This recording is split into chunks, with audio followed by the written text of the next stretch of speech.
শিক্ষার্থী বন্ধুরা, এখন একটা সিরিয়াস বিষয় নিয়ে কিন্তু আলোচনা করব, সেটা হচ্ছে পরীক্ষা পিছাইব কিনা। যেহেতু করোনা সংক্রমণ বাড়তেছে বা বিভিন্ন পরিস্থিতিতে মোটামুটি একটা ধারণা বা শোনা যাইতেছে যে পরীক্ষাটা পিছাইব। তো ভিডিওটা মনোযোগ দিয়ে দেখবে, আমি বেশি সময় নিব না, কয়েক মিনিটের মধ্যে বিষয়টা বুঝাই দেব এবং কতগুলি যুক্তি দেব যে কারণে পরীক্ষা পিছানোর সম্ভাবনা কতটুকু সেটা তোমরা জানতে পারবে। যেহেতু শেষ সময়, তাই পরীক্ষা পিছাইলে হয়তো তোমাদের ভালোই হবে। তাই তোমরা আশা করতেছো যে আর যদি কোনো কারণে পরীক্ষাটা পিছাইতো, ধরে নাও যে দেশে হঠাৎ করে বড় একটা বন্যা হইলো অথবা বিশাল ভূমিকম্প হইলো, যাতে দেশের অনেক ক্ষয়ক্ষতি হইলো, পরীক্ষাটা তো পিছাইবই। অথবা তোমরা হয়তো ভাবতেছো যে এখন যে শিক্ষা উপদেষ্টা আছে তার বউ যদি মরে যেত, কিংবা শিক্ষা উপদেষ্টা স্বয়ং মরে যেত। আবার তোমরা ভাবতেছো যে করোনাটা আর একটু বেশি বেশি করে বাড়ুক, তাইলে তো পরীক্ষাটা পিছাইব। এমনকি ইরান আর ইসরায়েল যে যুদ্ধ লাগছে, সেখানে তোমরা ভাবতেছো যেন যুদ্ধটা অনেক বড় হয়, দীর্ঘস্থায়ী হয়, তৃতীয় বিশ্বযুদ্ধ বাদে, তাইলেই তো পরীক্ষা পিছাইব।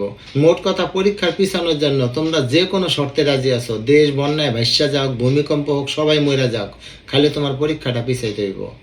কি অবস্থা! পরীক্ষা পিছানোর জন্য তোমরা পৃথিবীতে যে কোনো ধ্বংস এখন চাইতেছো, এমনকি দেশের যে কোনো ধ্বংস। এমনকি কেউ মইরা যায় হইলেও তোমাদের পরীক্ষা যেন পিছায়। কে আগে মনে ছিল না? পরীক্ষা পিছাইলে কতদিন পিছাইব? 10 থেকে 15 দিন, নাহলে 20 দিন। এই সময়টাকে তোমরা নষ্ট করো নাই আজ এটা বন্ধু বান্ধবের সাথে আড্ডা মেয়েরা কিংবা ফোনে সময়টা নষ্ট করো নাই? তখন মনে ছিল না যে এমন একটা সময় আসবো যখন সত্যিই পরীক্ষা আসবো?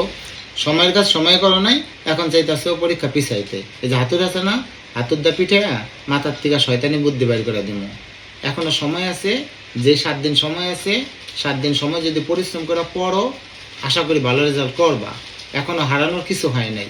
পৃথিবীতে এমন ঘটনাও ঘটছে যে শেষ মুহূর্তে এইসব মানুষ জিতছে। দৌড় প্রতিযোগিতায় দেখো না, যে 3 জন 4 জনের পিছে থাকলে সেও শেষ মুহূর্তে এমন একটা লাভ দেয় বা এমন একটা স্টেপ ফালায় যে শেষ পর্যন্ত সে ফার্স্ট হয়। তো তোমাদের কি সময় এখনো গেছে না? খালি আজিরা চিন্তা, কে মরবো, কে শিক্ষামন্ত্রী মরবো, অমুক মরবো, ভূমিকম্প হইব, বন্যা হইলে পরীক্ষাটা পিছাইব। এখনো হারানোর কিছু নেই। শেষ 1 সপ্তাহ আছে না, এই শেষ 1 সপ্তাহ ভালো মতো পড়ো, পড়লেও ভালো রেজাল্ট করতে পারবা। এখনো সময় আছে, সুযোগ আছে, মন দিয়া পড়ো। আমার পেছাল শোনার জন্য এখানে এই ফোনের সামনে বসে থাকা লাগবে না। যত সব আজিরা চিন্তা, যাও পড়তে বসো।